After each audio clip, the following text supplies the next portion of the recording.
हरि ओम चेतदर्पण मार्जन भवमहादावाग्नि निर्वापण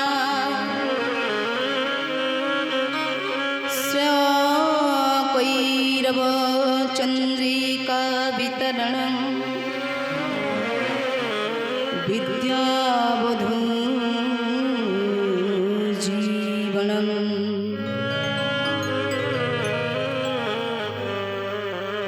आनंदान बुद्धि वर्धना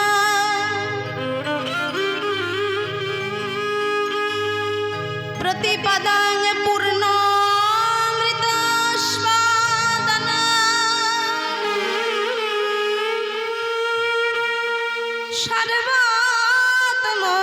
सर्वात्मस्नपनं परं विजयते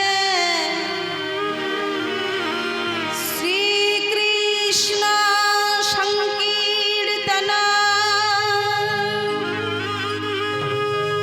श्रीकृष्ण संकीर्तना श्रीकृष्ण संकीर्तना हरि ओम।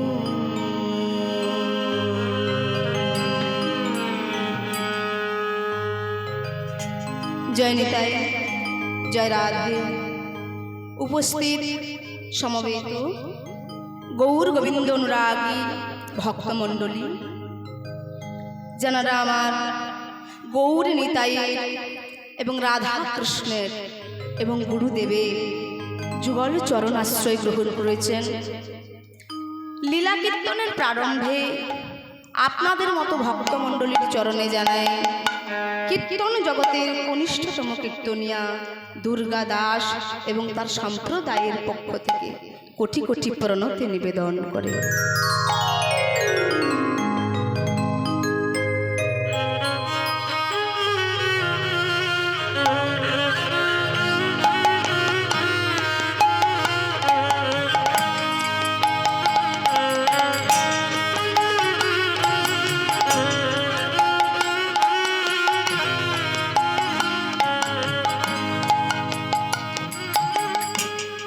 তারপরে জানাই যত সাধুগুরু বৈষ্ণব রয়েছেন তাদের চরণে প্রণাম এবং আমার আত্মগুরু মাতা পিতার চরণে প্রণতি নিবেদন করি। তারপরে জানাদের চরণে প্রণামটা না জানালে অপরাধ হয়। তিনারা কারা? তিনারা হলেন এই যে আশ্রমের যিনি বাবা ঠাকুর রয়েছেন এবং তার শিষ্যবৃন্দ রয়েছেন। আজকে জানার আবির্ভাব তিথি উপলক্ষে আমরা সবাই মিলে একত্রিত হয়েছি। শ্রী শ্রী শ্যামানন্দ প্রভু এবং শ্রী শ্রী রসিকানন্দ প্রভুর আবির্ভাব তিথি উপলক্ষে আমরা সবাই মিলে সমবেত হয়েছি। জানার দ্বারা এই আশ্রম পরিচালিত হচ্ছে এবং সকল কমিটির ভক্তবৃন্দ আমার বাবা ঠাকুরেরা তিনারা যে আজকে এই হরিনামের আয়োজন করেছেন, শাস্ত্রে বললেন কৃষ্ণবর্ণং তিষা কৃষ্ণং সঙ্গ পঙ্গস্ত্র পার্ষদং ইয়জ্ঞে সংকীর্তনা প্রাণে যজন্তে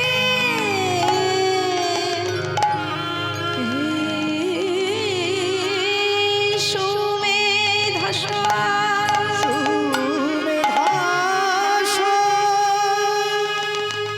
শাস্ত্রে বললেন যে এই কলিযুগে যিনারা হরিনাম সংকীর্তনের আয়োজন করবেন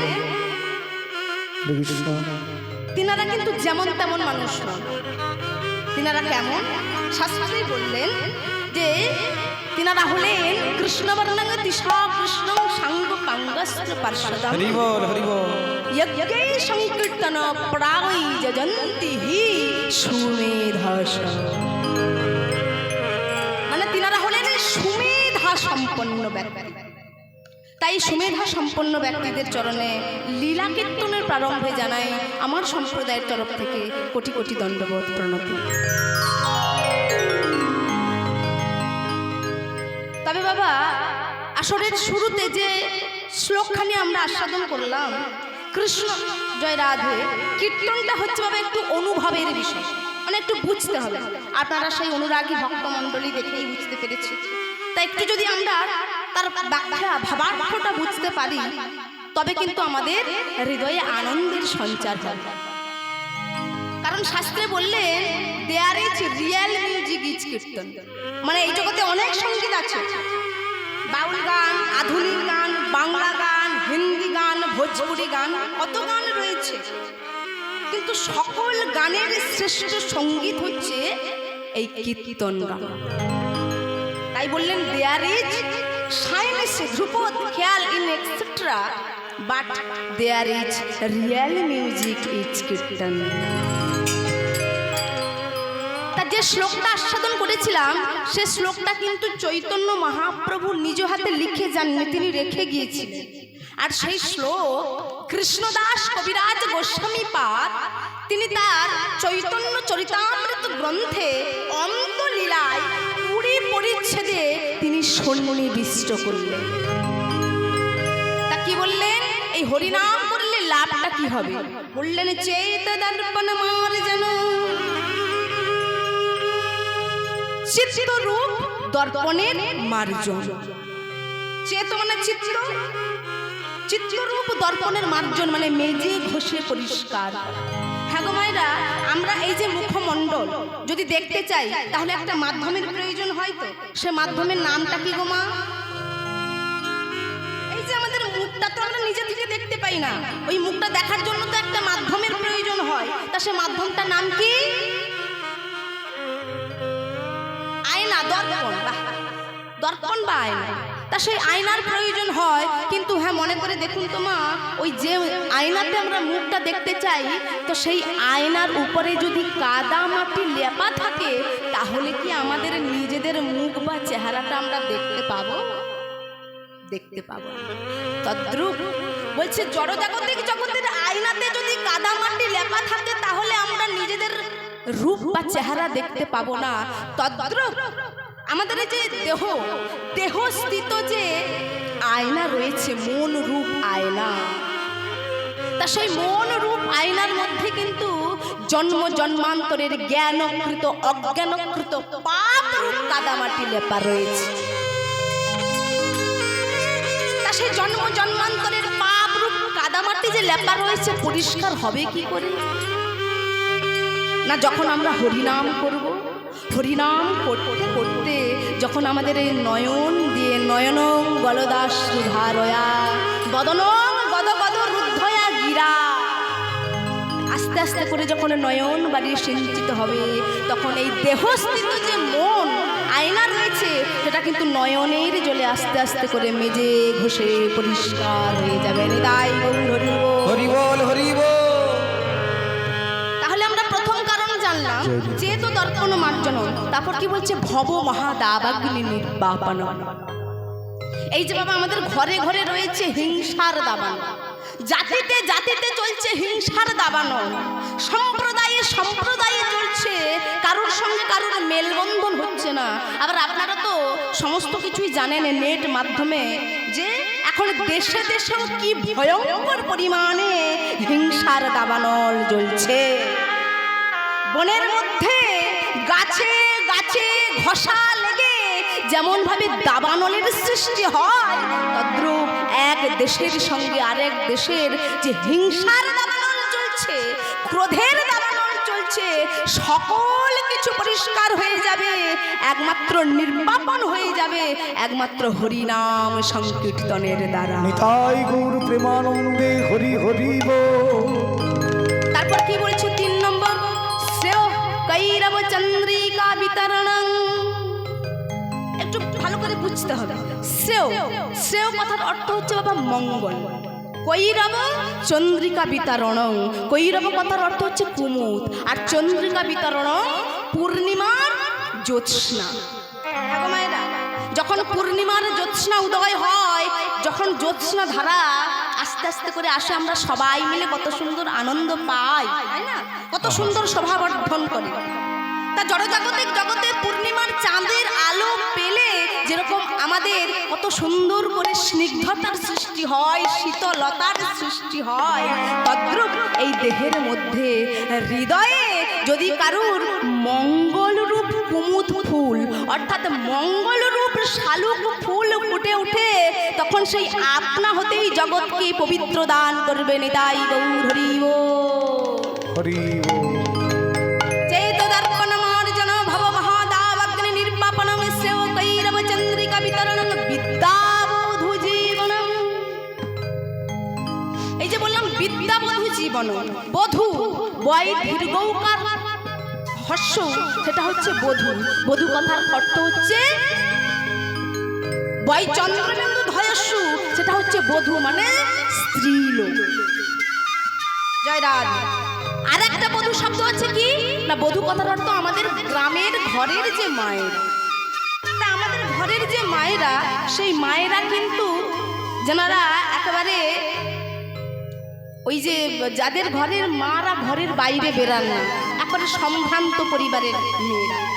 তা সেই সম্ভ্রান্ত পরিবারের মেয়েরা কিন্তু বাবা যাত্রার কাছে মুখ দেখায় না, যাত্রার কাছে যায় না। তা আধ্যাত্মিক বিদ্যাকে মহাজন ওই স্ত্রীলোকের সঙ্গে তুলনা করলেন। স্ত্রীলোক যেরকম যাত্রার কাছে যায় না, যাত্রার কাছে মুখ দেখায় না, সেই রকম এই আধ্যাত্মিক বিদ্যাও তেমন যার কাছে যায়, জয় রাধে, তার কাছেই যায়, যে হরিনাম সংকীর্তনের মধ্যে নিজেকে নিয়োজিত করে রেখেছেন। নিতাই গৌর হরি। নিতাই গৌর হরি হরি বল। তারপর বলছে আনন্দম বুদ্ধিবর্ধনম। এইবার বুঝতে হবে কি আনন্দ দাম বুদ্ধি। আনন্দ মনের মধ্যে আনন্দের সৃষ্টি হয়। কেমন ভাবে? হ্যাঁ গো মায়েরা, আপনাদের পাশে তো রয়েছে সমুদ্র, তাই তো? দীঘার সমুদ্র কত নাম করা, কত বিখ্যাত। তাই সেই সমুদ্রে দিগ দেশবর্তী নদ নদীর জল আসতে, নানা দিগ দেশবর্তী নদ নদীর জল, বিভিন্ন দেশ থেকে যখন নদ নদীর জল এসে সমুদ্রে মিশছে, তখন কিন্তু সমুদ্রের বেলাভূমি অতিক্রম করছে না। কিন্তু যখন আকাশে পূর্ণিমার চাঁদের উদয় হচ্ছে, তখন ওই স্নিগ্ধ জ্যোৎস্না ধারায় সমুদ্র তরঙ্গ রাজিতে সমুচ্ছ্বসিত হয়ে উঠছে। সুন্দর করে তার তরঙ্গ রাজিতে সমুচ্ছ্বসিত হয়ে উঠছে।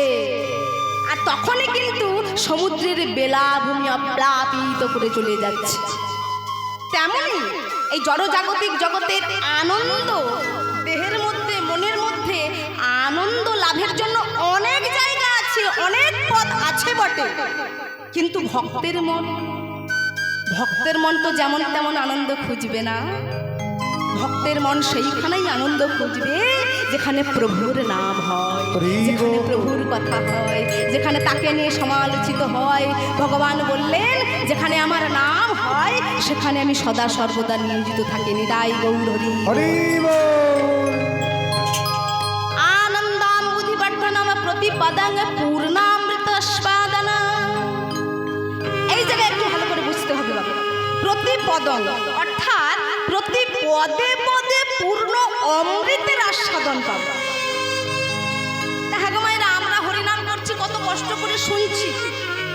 আমরা ছুটে এসেছি মারিস্তা থেকে, কাঁথি থেকে এই জায়গায় হরিনাম করার জন্য, কিন্তু আমাদের মনে তো অমৃতের আস্বাদ আমরা পাচ্ছি না। আমরা তো অমৃতের স্বাদ পাচ্ছি না। হরিনাম করলে বলছে অমৃতের স্বাদ পাবে, আমরা তো অমৃতের স্বাদ পাচ্ছি না। তা এই জায়গায় একটা দৃষ্টান্ত দিচ্ছে মহাজন, যে একজন অসুস্থ রোগী ডাক্তারের কাছে ছুটতে ছুটতে চলেছে। ডাক্তার বাবু, ও ডাক্তার বাবু, ডাক্তার বাবু, এই দেখুন না, এই দেখুন না, আমার না জানি কেমন একটা রোগ হয়েছে, আর এমন রোগ হয়েছে আমি আমার মুখে কিছু খেতে ভালো লাগছে না। মানে আমি যা খাচ্ছি আমার কোনো স্বাদ নেই, আমার মুখে শুধু তেতো লাগছে, তেতো। আর যখনই বলা বাবা, তখন ডাক্তারবাবু বুঝে গেছে যে তার রোগটা কি হয়েছে। তখন তাকে বলছে, শোনো, তোমার যে রোগ হয়েছে তা আমি বুঝতে পেরেছি। তোমাকে বলছি শোনো, ওই বাজারে যে নামি দামি কোম্পানির তাল মিছরি পাওয়া যায় না, ওই তাল মিছরি নিয়ে তুমি সদা সর্বদা মুখের মধ্যে ফেলে রাখবে, দেখবে তোমার ওই রোগটা আপনা হতেই ভালো হয়ে যাবে। তাহলে সেই রোগী বাবা ওই ডাক্তারের কথা মতো তাল মিছরি খাচ্ছে। খায়, 3 দিন খায়, 1 সপ্তাহ খায়, ওই অসুখ আর ভালো হয় না। যখনই ভালো হয় না, আবার 1 সপ্তাহ পরে আবার ছুটতে ছুটতে ডাক্তারবাবুর কাছে এসেছে। ডাক্তারবাবু কি বলুন তো, হ্যাঁ আমি আপনার কথা মতো তাল মিশ্রি খেলাম, দেখছি তো আমার রোগ ভালো হচ্ছে না, আপনি অন্য কোনো ওষুধ চেঞ্জ করে দিন। ডাক্তারবাবু হাসছে, তুমি কি ভেবেছো যে একদিন খেলে তোমার মুখে স্বাদ ফিরে আসবে, 2 দিন খেলে তোমার মুখে স্বাদ ফিরে আসবে? না না না না না, আজ ভালো লাগেনি বলে তুমি যেন খাওয়া বন্ধ করে দিও না। তুমি খাওয়াটা চালাতেই থাকো, কন্টিনিউ তুমি খাওয়াটা চালাতেই থাকো। ওই তাল মিশ্রি খেতে খেতে খেতে খেতে জিহবায় রাখতে রাখতে যেদিন সেই তাল মিশ্রি তোমার জিহবায় মিষ্টি লাগতে শুরু করবে, সেদিন দেখবে তোমার পিত্ত রোগটা আপনা হতেই ভালো হয়ে যাবে। মাত্র আমাদের যে হৃদয়ের মধ্যে কত পাপ আমরা প্রতিনিয়ত করে চলেছি, জ্ঞানে অজ্ঞানে জানতে অজান্তে কত পাপ করে চলেছি। তাই সেই পাপের কারণে আমাদের যে ময়লা এত পরিমাণে জমে রয়েছে যে কৃষ্ণ নাম করছি বটে, কিন্তু আমাদের মনে কোনো আনন্দের সঞ্চার হচ্ছে না। তাই বলে কোনোদিন করতে ভুলে যেও না, তুমি করতেই থাকো, ধৈর্য ধরে নিষ্ঠা সহকারে করতেই থাকবে। করতে করতে করতে করতে একদিন না একদিন ভজিতে ভজিতে যদি কৃষ্ণ কৃপা করে, কৃষ্ণ কৃপা করে,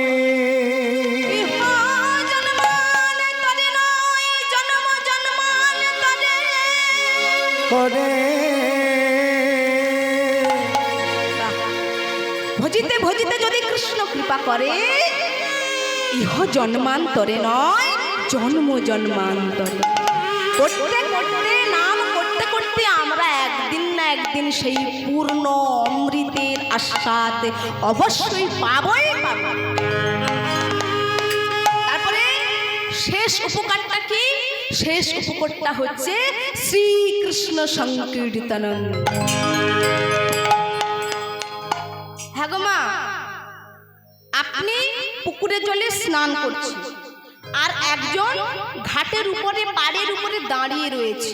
তা আপনি জলে দাঁড়িয়ে স্নান করছেন, কিন্তু ঘাটে বা পাড়ে যে দাঁড়িয়ে রয়েছে সে তো স্নান করতে পারবে, কিন্তু কি এমন তৎক্ষণাৎ এলে দুজনাই স্নান করতে পারবেন? হ্যাঁ গো মা বলুন দেখি, কি করে হবে? না, যে ঘাটে স্নান করছে আর যে পাড়ে দাঁড়িয়ে রয়েছে, হঠাৎ করে আকাশ থেকে যদি ঝমঝম করে বৃষ্টি পড়ে, যে ঘাটে দাঁড়িয়েছিল তারও স্নানটা হয়ে যাবে, আর যে পুকুরের জলে স্নান করছিল তারও স্নানটা হয়ে যাবে। তাই সর্বাত্মা সমানাঙ্গ পরাঙ্গ বীজয়তে শ্রীকৃষ্ণ সংকীর্তন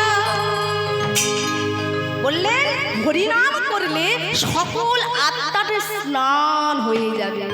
এই যে মাইকের মাধ্যম দিয়ে যে বাবা ঠাকুর এত সুন্দর করে হরিনামের আয়োজন করেছেন, আমরা এসেছি, আমরা গাইতে এসেছি, আমাদের মঙ্গল হচ্ছে, যিনারা শুনছেন তেনাদের মঙ্গল হচ্ছে। মাইকের ধ্বনি যতদূর পর্যন্ত যাচ্ছে ততদূর পর্যন্ত কার কার মঙ্গল হচ্ছে? যতদূর পর্যন্ত শব্দ যাচ্ছে ততদূর পর্যন্ত বৃক্ষ লতা পাখি পশু যক্ষ রক্ষ কিন্নর কিন্নরী লতা গুল্ম সকলের সর্বমঙ্গল থেকে মঙ্গলময় হয়ে উঠছে। নিতাই গৌর হরি বল। তাই কর হরিনামের আয়োজন, হরিনামের আয়োজন, হরিনামের আয়োজন। ডেকে বলে শ্রী সচিনন্দন, হরিনামের আয়োজন। ডেকে বলে শ্রী সচিনন্দন, করো হরিনামের আয়োজন। ডেকে বলে শ্রী সচিনন্দন, করো হরিনামের আয়োজন। ওই না ডেকে বলে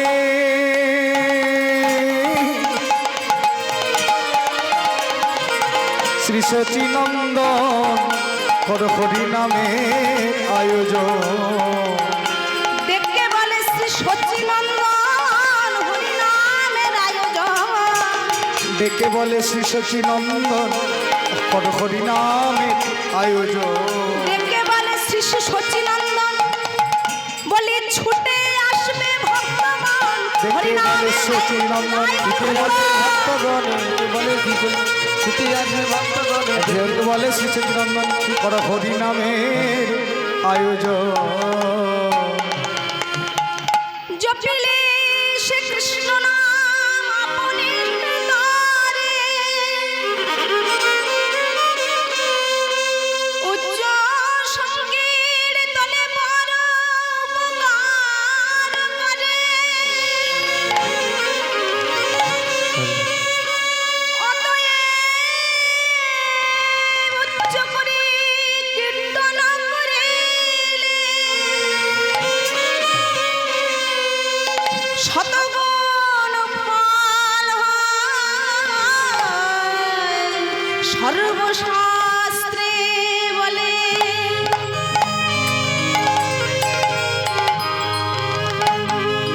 এই হরিনাম কোনোদিন জলে পড়ে না, এই হরিনাম কোনোদিন মাটিতে পড়ে না। হরিনাম কোথায় পড়ে? হরিনাম পড়ে ভক্তের কর্ণমূলে, আর কর্ণমূল থেকে মর্ণমূলে আসে। আর যখনই মর্ণমূলে আসে তখন সেখানে ব্রহ্মাণ্ড ভ্রমিতে ভ্রমিতে যদি কোনো ভাগ্যবান জীব গুরু কৃষ্ণ প্রসাদে পাই ভক্তিলতা বীজ, মালি হয়ে সেই বীজ করেন অর্পণ, শ্রবণ কীর্তন জল করায় সঞ্চন, তদুপরে যাই লতা গোলক বৃন্দাবন, শ্রীকৃষ্ণ চরণ কল্পবৃক্ষে করায় আরোহণ। তাই গৌর প্রেমানন্দে হরি হরি বল। হরিনাম কোথায় আসে? হৃদয়ের মধ্যে আসে। আর যখন হৃদয়ের মধ্যে আসে সেখানে বৃক্ষের সৃষ্টি হয়, আর যে বৃক্ষের সৃষ্টি হয় তাতে ফুল ধরে, তাতে ফল ধরে। কোন ফল? জড়জাগতিক জগতের, বাহ্যিক জগতের আম, কাঁঠাল, পেঁপে, এই সমস্ত ফল নয়, তাতে ভক্তির ফল ধরে। আর ভক্তির ফল যখন ধরে তখন কৃষ্ণরূপী পক্ষী এসে সেই ভক্তির ফলকে আস্বাদন করে আমাদের দেহ মন প্রাণ নিজের চরণে নিয়োজিত করে দেয়। নিতাই তাই গৌর হরি হরি বল। আরে হরিনাম করতে হলে বাবা আগে আমাদের গুরু চরণ আশ্রয় গ্রহণ করতে হবে। আর গুরু চরণ আশ্রয় গ্রহণ না করলে কোনোদিন আমরা ভজনের অধিকারী কিন্তু পাবো না, অধিকারী হতে পারবো না। তা কোন গুরুচরণ ধরতে হবে তার একটা দৃষ্টান্ত দিচ্ছে বাবা। আপনারা মন দিয়ে আস্বাদন করছেন, মন দিয়ে আস্বাদন করবেন। দৃষ্টান্তটা কি? না সেই মহাভারতের পাতায়, মহাভারতের পাতায় একেবারে 15তম দিন